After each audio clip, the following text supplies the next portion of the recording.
Entonces, el tejido muscular en sí va a tener una función primordial, el cual va a ser el movimiento del cuerpo. También va a participar dentro de los cambios en el tamaño y en la forma de los órganos internos. Este tejido principalmente se encuentra caracterizado por acumulaciones de células alargadas, bastante especializadas, ¿no?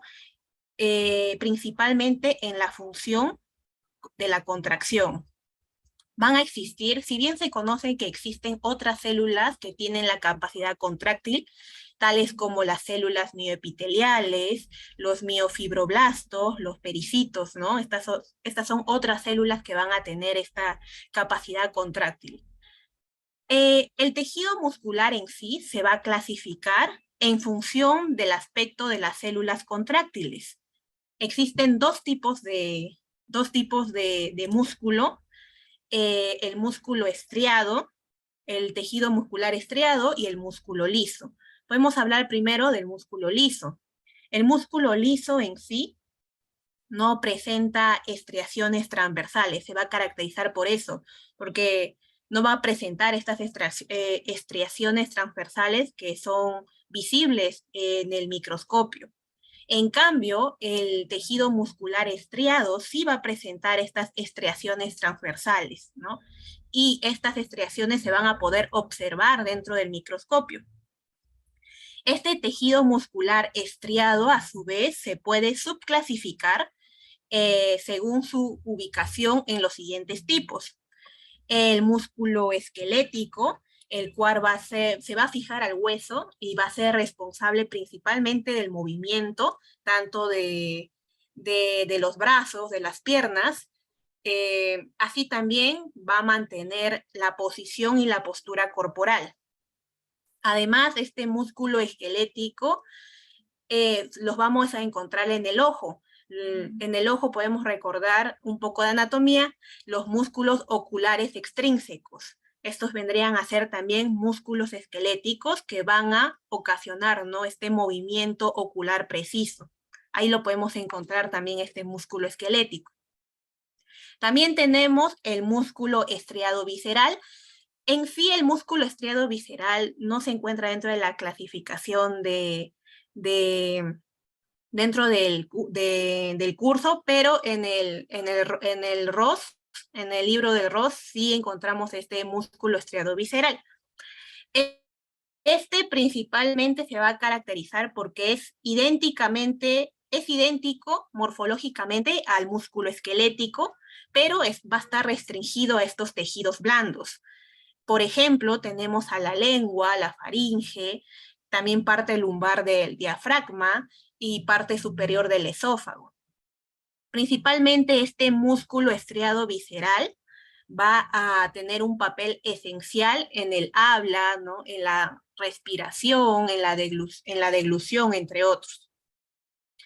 Y por último, y no menos importante, dentro de este grupo de tejido muscular estriado, tenemos el músculo cardíaco, que se va a encontrar principalmente en la pared del corazón y la desembocadura de las venas grandes, ¿no?, que van a llegar al corazón. ¿Qué más podemos decir del tejido muscular? Este va a tener un origen. Tiene un origen mesenquimático. Va a estar constituido principalmente por células musculares llamadas fibras musculares, o también denominadas los miocitos. Como dije anteriormente, las células van a generar movimiento al contraerse bajo los estímulos y luego se relajan, ¿no? Contracción y relajación. Y también este tejido muscular se va a caracterizar porque se va a encontrar asociado a tejido conectivo, el cual va a actuar de diversas formas, ¿no?, conjuntamente con el tejido muscular. Puede actuar tanto como amarre, también puede conducir los vasos sanguíneos y la inervación propia de las fibras musculares, entre otros. Es muy importante reconocer también dentro de este tema la nomenclatura, para entenderlo de una mejor forma, ¿no? Dentro de este grupo de la nomenclatura podemos ver palabras clave. Estas son la membrana plasmática, en este tema se le va a denominar plasmalema o sarcolema. El citoplasma se le denominará sarcoplasma. El retículo endoplasmático liso se le va a denominar retículo sarcoplasmático. Y por último, la mitocondria o las mitocondrias se les denominará sarcosomas. Es muy importante tener en claro estas nomenclaturas para entender, ¿no? Como dije anteriormente, de una mejor forma este tema de tejido muscular. Siguiente diapositiva, por favor. Bueno, entonces comenzamos con la división, ¿no? Hablando un poco más sobre la clasificación, el músculo estriado esquelético es el primero.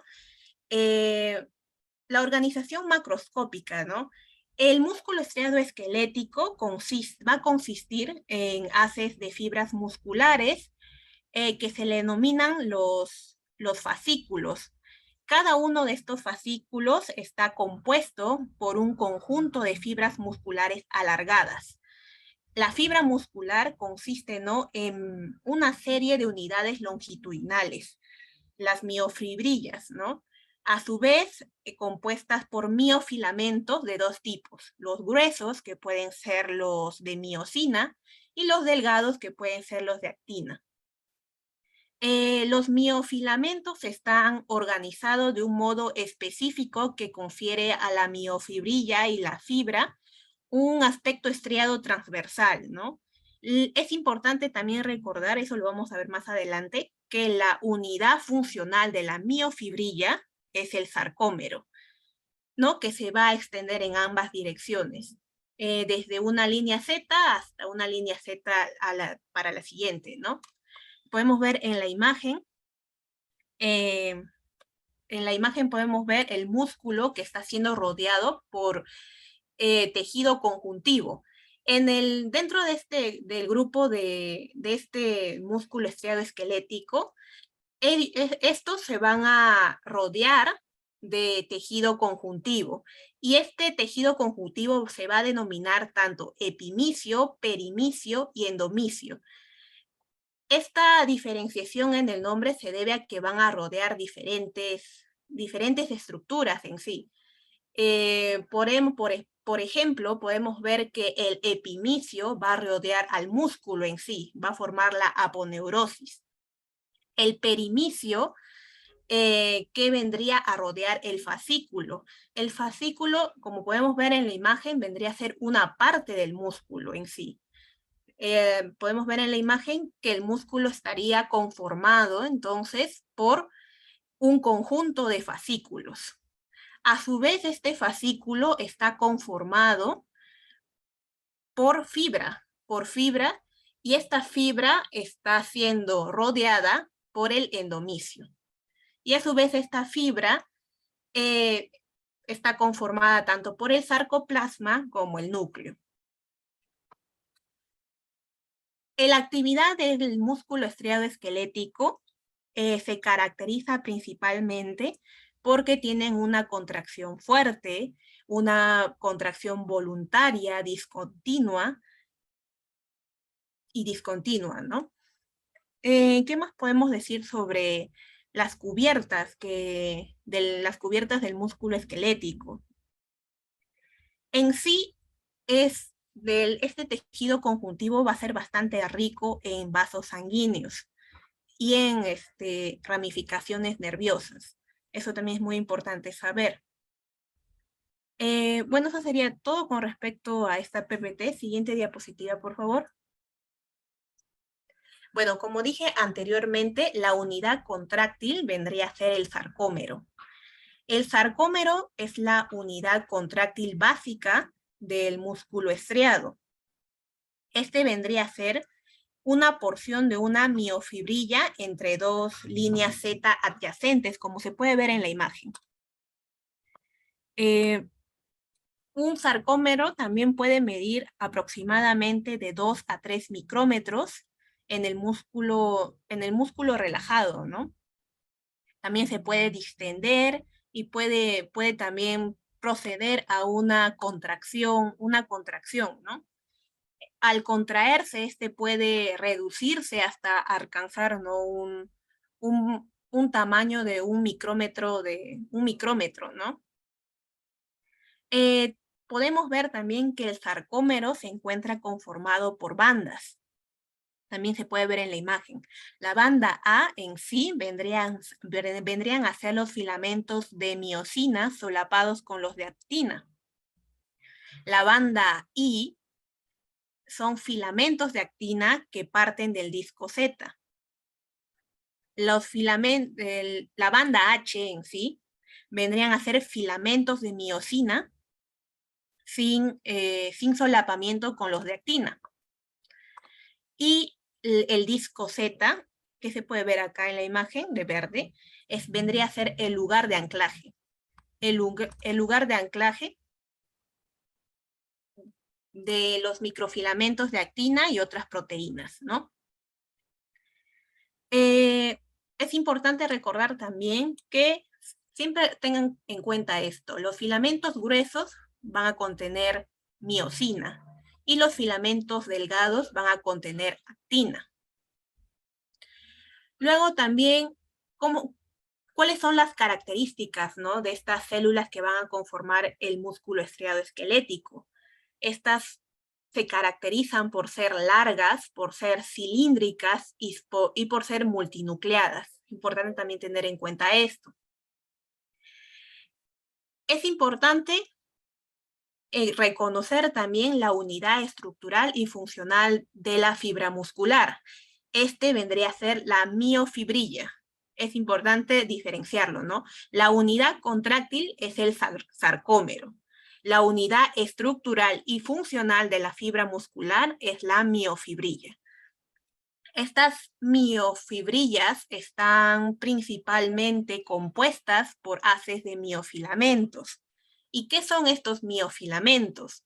Los miofilamentos son polímeros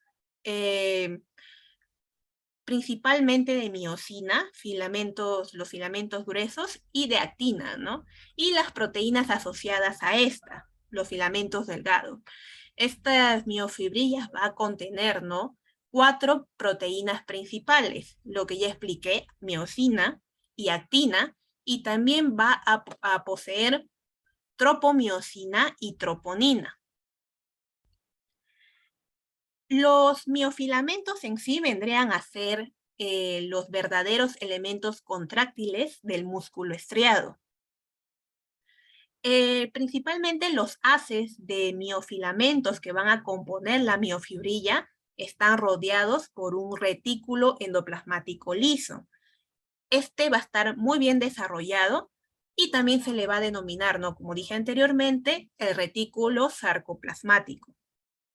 Este retículo va a formar una red tubular muy organizada alrededor de los elementos contráctiles en todas las células musculares estriadas. Tanto las mitocondrias y los depósitos de glucógeno se van a localizar en las miofibrillas, en estas miofibrillas. En asociación también con el retículo sarcoplasmático. Es importante también conocer las proteínas principales, ¿no? Hablando un poco más sobre la tropomiosina, este vendría a ser una proteína que se va a ubicar en el surco entre las moléculas de actina, de actina F del filamento delgado. Principalmente cuando el músculo está en reposo, la tropomiosina y su proteína reguladora. La proteína reguladora de tropomiosina es la troponina. Es importante también saber esto. Ya. La tropomiosina y su proteína reguladora, la troponina, van a ocultar el sitio de unión a la miosina que hay en la molécula de actina, ¿no? Lo va a ocultar. El complejo de troponina consiste en sí en tres subunidades globulares, ¿no? Recordemos que es una proteína. Cada molécula de tropomiosina va a contener un complejo de troponina. A su vez, esto ya es un poco más profundo saber esto, troponina en sí está compuesta por la troponina C, que es bastante esencial para el inicio de la contracción, ya que va a fijar el calcio, la troponina T, que vendría a ser una subunidad que se va a unir a la tropomiosina y va a fijar el complemento de la troponina. Y la troponina I, que se va a fijar a la actina y va a inhibir, ¿no?, esta interacción entre la miosina y la actina, ¿no? Ese es un dato adicional si quieren saber un poco más sobre con respecto a la troponina. Es importante también saber dentro de este músculo estriado esquelético los túbulos T. Los túbulos T son componentes esenciales y también el retículo sarcoplasmático van a ser componentes esenciales que van a intervenir en la contracción del músculo esquelético. Podemos observar en la imagen el túbulo T, que son estos, los de amarillo. Los túbulos T en sí van a atravesar transversalmente la célula muscular y principalmente se van a encontrar en el plano de unión de las bandas A e I, ¿no? Como hemos podido ver que las bandas A e I se pueden ver dentro de la imagen también. Por lo tanto, cada sarcómero va a poseer dos conjuntos de túbulos de bandas A e I. Estos túbulos se van a ramificar y se van a anastomosar mientras estos se van a mantener dentro de un solo plano, ¿no? Estos túbulos T son importantes entenderlos ya que va a diferenciar este músculo estriado esquelético con otro músculo que vamos a ver más adelante. Siguiente diapositiva, por favor. Bueno, podemos ver, ¿no? Acá una imagen más amplia. Las bandas oscuras se conocen como las bandas A. Podemos ver las bandas A. Se les denomina A porque son anisotropas, con luz polarizada. Y las bandas claras, que se van a conocer como las bandas I, que también lo podemos ver en la imagen. Estos bandas I, ¿por qué? Porque son isotropas, con luz polarizada. El centro de cada banda A está ocupado por una zona pálida, podemos ver en la imagen, que se le denomina la banda H o la zona H, que a su vez está dividida en dos por la línea M o puente M, ¿no? ¿no? Una línea M o puente M. Cada banda I está dividida en dos por una línea oscura, fina, el disco Z, ¿no? O la línea Z. Como podemos ver en la imagen, está clarito, la línea Z. La región de la miofibrilla entre dos discos sucesivos se va a denominar el sarcómero, ¿no? Que vendría a ser la unidad contráctil. Este va a tener una longitud de 2,5 micrómetros y como dije anteriormente, vendría a ser la unidad contráctil. También podemos ver la imagen histológica. Vendría a ser una imagen histológica de lengua. Recordemos que la lengua vendría a ser entonces un músculo estriado esquelético. Podemos ver algo así va a venir dentro de sus prácticas de histología. Ustedes van a tener que reconocer estructuras de acuerdo al banco de palabras que está arriba, ¿no? Podemos ver en la primera. Carlita, ¿le podrías dar Listo, muchas gracias. La primera vendría a ser el fascículo o el conjunto, ¿no? El conjunto de las fibras musculares que van a conformar este tejido, el tejido de lengua, que es todo lo que está señalando la flecha roja. Luego tenemos al perimicio, recordemos, ¿no? El perimecio en sí vendría a ser una capa de tejido conjuntivo que va a formar, ¿no? O que va a rodear un haz o fascículo. Recordemos en sí que los fascículos son unidades funcionales de las fibras musculares que tienden a trabajar en conjunto, ¿no? Para realizar una función en específica. Este perimecio, a su vez, va a presentar vasos sanguíneos y también nervios grandes. Luego, ¿qué sigue? El endomicio. El endomicio también vendría a ser una fina capa de fibras reticulares que va a rodear las fibras musculares individuales, ¿no? Como se puede ver en la imagen, la que está señalando la línea oscura o la línea negra, ¿no? Podemos ver ahí claramente el endomicio, que está rodeando las fibras musculares individuales, ¿no? Este endomicio en sí solo se van a encontrar vasos sanguíneos de pequeño calibre y ramificaciones nerviosas bastante finas, ¿no? Esto se diferencia del perimecio, el cual tenía, ¿no? O presentaba estos vasos sanguíneos y nervios más grandes. Y van a discurrir de forma paralela a las fibras musculares, el endomicio. Y por último, y no menos importante, el 4, que vendría a ser en sí la fibra, ¿no? La fibra muscular, la que está rodeada, ¿no? De este endomicio. Bueno, siguiente diapositiva, por favor. El músculo estriado cardíaco.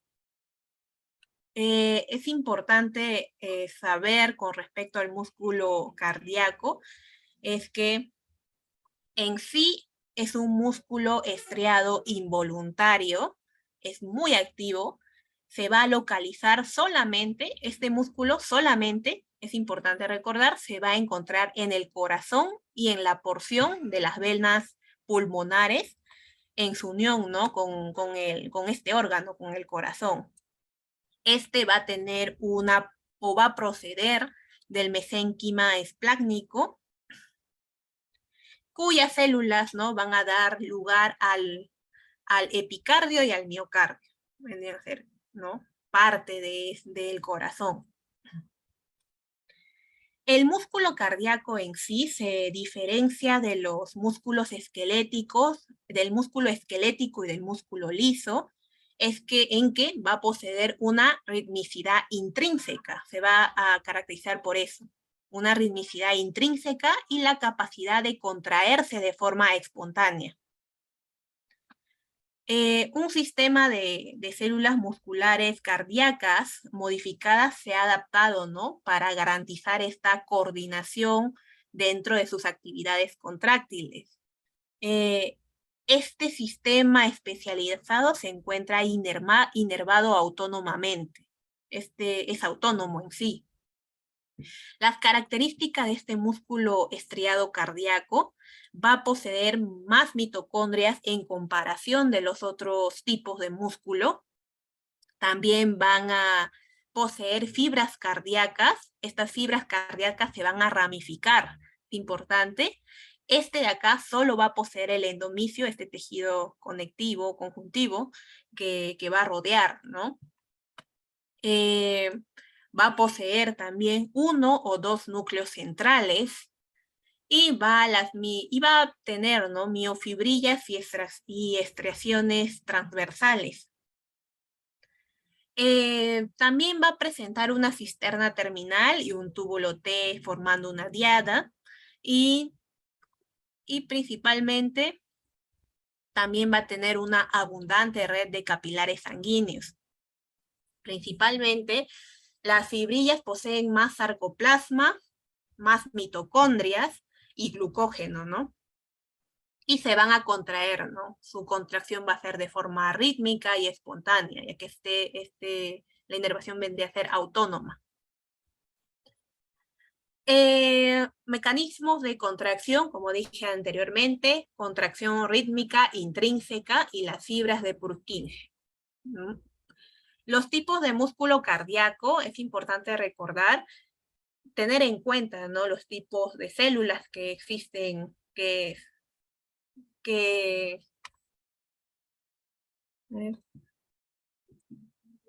ya, los tipos de músculo, Pierina, ¿te puedo responder al final de la clase? Ya, listo. Ya. Las células P en sí se encargan de ejecutar la función del marcapaso. Es importante recordar esto. Las células P se encuentran ligadas a ejecutar la función del marcapaso. Las células T en sí se van a hacer contacto, ¿no?, con estas células P y van a ser las encargadas de la propagación del impulso por el nódulo sinoauricular, ¿no? También vamos a tener las células tipo Purkinje, que van a ser más alargadas que las fibras del ventrículo, y estos tienen la propiedad principalmente de conducir impulsos nerviosos a gran velocidad. Se van a ubicar principalmente en el haz de His y las fibras de Purkinje, ¿no? Y por último, las células del miocardio, que vendrían a ser alargadas, ramificadas, que se van a unir unas a otras de forma irregular mediante los discos intercalares. Siguiente diapositiva, por favor. Sí, es importante recordar también esto, los discos intercalares. En sí podemos ver en la imagen, Carlita, ¿me podrías ayudar señalando los discos intercalares? Bueno, ahí está. Están de un color, un rosado más diferente al otro rosado, un rosado más oscuro en sí. Estos discos intercalares son o se van a denominar o van a formar uniones de extremo a extremo muy especializados. Estas uniones de extremo a extremo especializados vendrían a ser los discos intercalares. Las membranas plasmáticas de las células musculares cardíacas adyacentes van a participar dentro de estas uniones y las van a aproximar de modo que en la mayoría de estas zonas las células están separadas por un espacio intercelular menor a lo habitual, ¿no? Menos de 15 nanómetros más o menos. Podemos ver claramente, ¿no?, estos discos intercalares. También podemos ver en la imagen los núcleos. Los núcleos y las fibras ramificadas, ¿no?, que son bastante característicos de este músculo estriado cardíaco, ¿no? Recordemos que los núcleos están en posición central y puede tener uno o dos núcleos, ¿no? Con esto le podemos caracterizar este músculo cardíaco, este músculo estriado cardíaco. Acá abajo, en la imagen ploma, también podemos ver de una forma más cercana los discos intercalares, ¿no? Es que esos van a ser esas zonas de unión, ¿no? También podemos ver la otra imagen, la imagen de vaquero, que vendría a ser el manual de vaquero de la universidad. Vendría a ser el número 1, Carlita, ¿le podrías dar? El núcleo, podemos ver acá el núcleo. Luego tenemos al núcleo. Recuerden siempre, el núcleo dentro del músculo estriado esquelético va a haber solo uno o dos núcleos y estos van a ser de posición central. También podemos ver las fibras ramificadas. Se pueden ver las fibras acá dentro de esta flecha roja. Luego tenemos al pigmento de lipofucsina, ¿no? Y por último, y no menos importante, tenemos al disco intercalar, ¿no?, que está siendo observado acá, que se puede observar de un color distinto. También en la imagen al costado de un color distinto, es como una especie de unión entre células. Y en la fotografía de color gris también se puede ver de una visión más ampliada de estos discos intercalares. Siguiente diapositiva, por favor.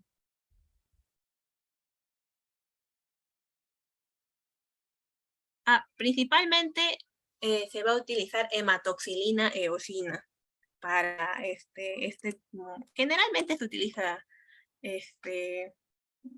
para la presentación de estas láminas histológicas, hematoxilina eosina generalmente. Siguiente diapositiva, por favor. Luego tenemos, y por último y no menos importante, tenemos el músculo liso. El músculo liso en sí vendría a ser, o se va a localizar principalmente en los vasos sanguíneos, en las vías aéreas, el iris, ¿no? Este músculo liso se encuentra conformado por generalmente las células no van a poseer estriaciones. Tampoco tienen el sistema de túbulos T. El músculo liso, como dije anteriormente, se va a encontrar, ¿no?, dentro de las paredes de las vísceras, dentro del tubo digestivo, el aparato reproductor, las vías urinarias, ¿no? También las paredes de los vasos sanguíneos, los conductos de las glándulas, las vías respiratorias, entre otros, ¿no? También hay pequeños haces en la dermis. Estos no van a estar controlados voluntariamente y van a ser principalmente regulados por el sistema nervioso autónomo. También van a estar regulados por las hormonas, por ejemplo, las bradicinas, y también por condiciones fisiológicas, ¿no?, locales. Por eso se le considera, ¿no?, en sí es un músculo involuntario. Las características. Vendrían a ser células fusiformes, sin estriaciones, con un núcleo central. Es importante recordar, este músculo va a tener un núcleo central y van a ser fusiformes. Su longitud va a variar de 20 a 500 micrómetros, van a ser bastante grandes. Forma también pared contráctil de los órganos, ¿no? El tubo digestivo, los vasos sanguíneos, y generalmente van a tener una contracción lenta y sostenida, ¿no?, en comparación del cardíaco, ¿no?, que es rápida. También las células se van a organizar formando haces rodeados por tejido conectivo fibroso que contienen vasos sanguíneos en sí.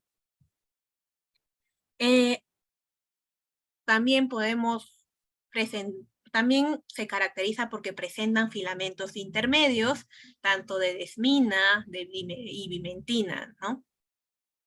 Este músculo liso se va a clasificar en músculo unitario y músculo multiunitario.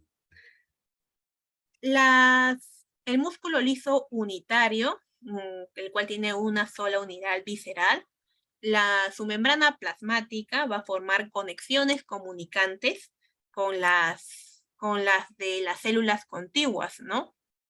Y las fibras nerviosas van a formar sinapsis, solo con otras pocas fibras musculares, ¿no? Principalmente la contracción será irregular y va a estar moderada por el sistema nervioso central. Esto lo podemos ver en tejido gastrointestinal. También tenemos el músculo liso multiunitario. Este músculo liso multiunitario puede contraerse independientemente unas de otras, porque cada célula muscular, cada célula que conforma este músculo liso multiunitario va a tener su propia inervación, ¿no? Cada una de estas células. Esto lo podemos ver en el iris del ojo. El iris del ojo es un ejemplo principal, importantísimo, dentro del músculo liso multiunitario. Los mecanismos de contracción va a ser el impulso nervioso, como dije anteriormente, los estímulos hormonales, también cambios locales, estiramiento, también cambios fisiológicos en sí. Y luego también dentro de este músculo liso, además de poseer las funciones contráctiles básicas, ¿no? Las características dentro del tejido muscular, también va a ser capaz de sintetizar proteínas. Principalmente sintetiza proteínas de la matriz extracelular. Entre las moléculas fabricadas por las células musculares lisas, principalmente va a sintetizar colágeno, va a sintetizar también elastina, glicosaminoglucanos, proteoglicanos y factores de crecimiento en sí. O sea que este músculo liso en sí va a tener tanto funciones contráctiles como funciones de síntesis de proteínas. En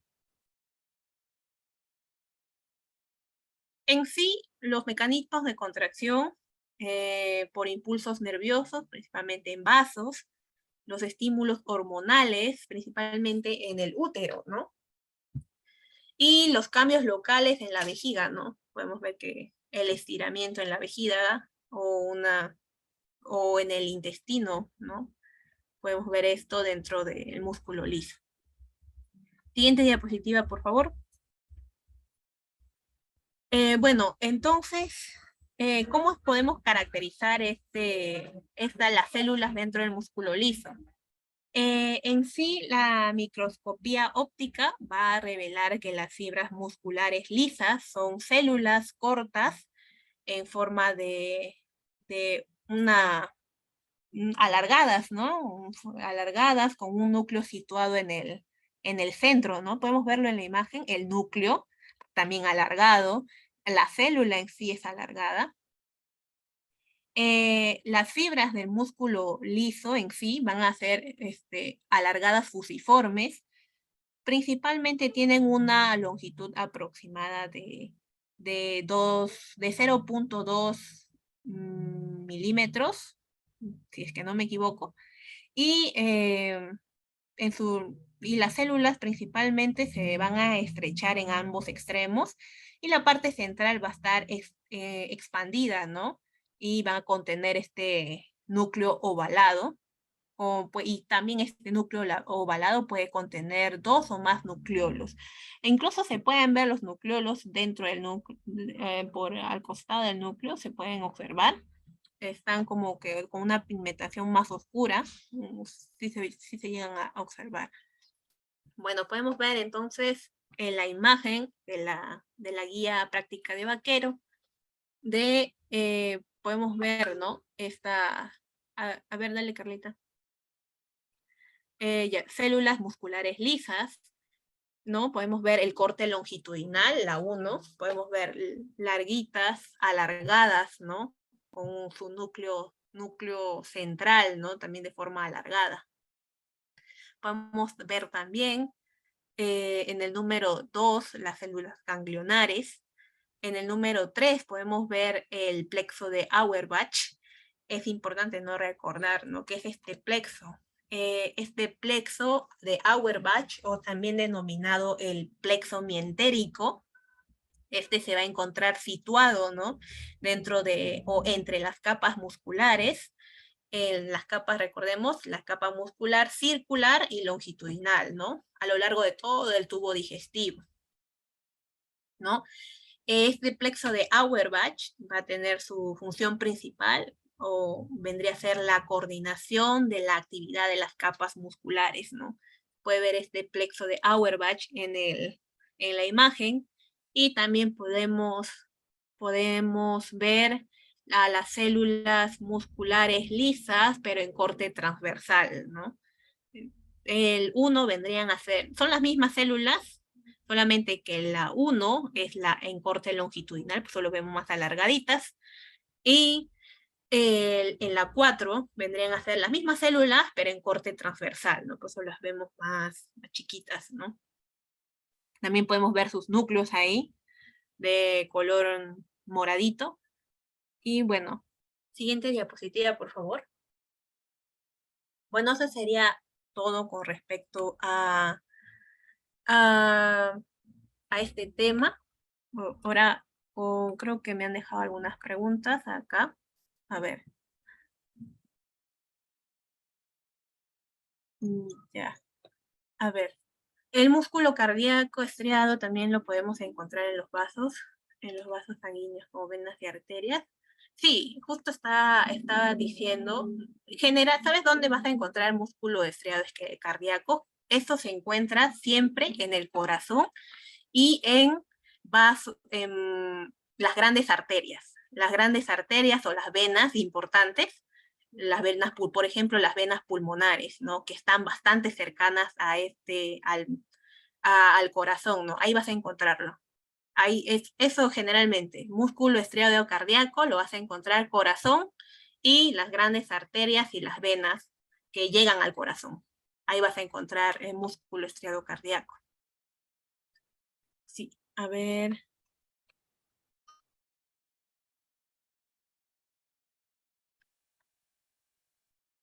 Ya. ¿De qué depende si el músculo cardíaco tenga? En sí, el músculo cardíaco en sí se va a caracterizar, ¿no? Porque tiene uno o dos núcleos, ¿no? Generalmente es que dentro de las láminas histológicas, algunas veces puede que tenga un núcleo, pero también hay algunas veces que aparecen células del músculo cardíaco que tienen dos núcleos. Dice contracción todo nada. Contracción todo nada. ¿Cómo es eso de contracción todo nada, Irina? A ver. Ah, ya.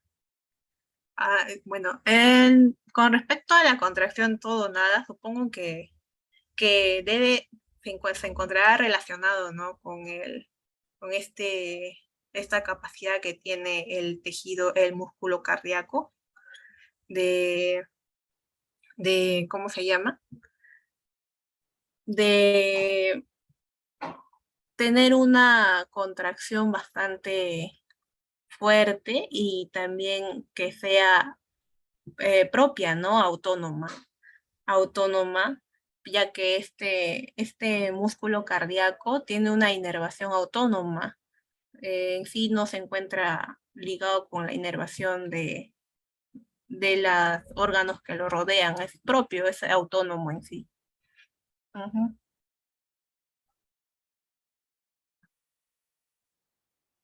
Ujú. Listo. ¿Tienen alguna otra pregunta?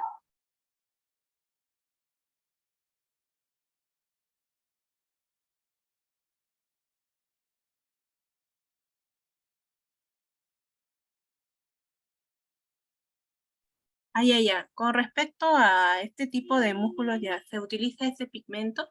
El pigmento generalmente, como dije, se va a utilizar para hematoxilina eosina. Eso es clave, importante recordarlo cuando hagan sus flashcards. Les van a pedir flashcards para histología. Es importante recordar que casi siempre es hematoxilina eosina. La hipofucsina en sí vendrían a ser, o se encuentra bastante ligado con, con, es un pigmento en sí, ¿no? Es un pigmento que lo vamos a encontrar dentro del miocardio. Y es por ese motivo que lo hemos podido ver, ¿no? Dentro de la lámina que se presentó. Lipofucsina, ¿no? También, yo escuché también he leído un poco, que vendría a ser este pigmento de envejecimiento, ¿no? Los glóbulos rojos sanguíneos van a, mm, eh, es como una especie se encuentra ligado a los glóbulos sanguíneos dañados, me acuerdo. Y este vendría a ser es como que te está dando, es que como que los glóbulos sanguíneos están envejeciendo, pues se le denomina pigmento de envejecimiento, ¿no? Generalmente es en la descomposición y en la absorción de los glóbulos sanguíneos, me acuerdo. Es el pigmento de desgaste, ¿no? Tiene un color más o menos pardo, un color medio marroncito. Eso podría decir con respecto. Ujú. Sí, sí. Bueno, eso sería con respecto. ¿Tienen alguna otra pregunta, duda, sugerencia?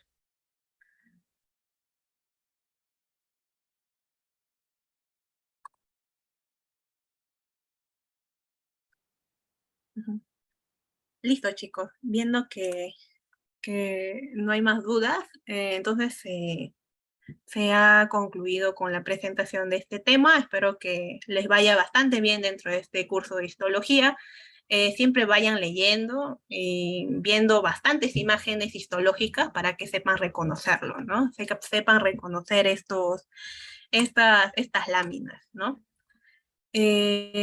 Bueno, eso sería todo, entonces me despido de ustedes. Muchas gracias también por su atención y por estar presentes, ¿no? Eso dice bastante de ustedes, ¿no? Bueno, eso sería todo. Gracias.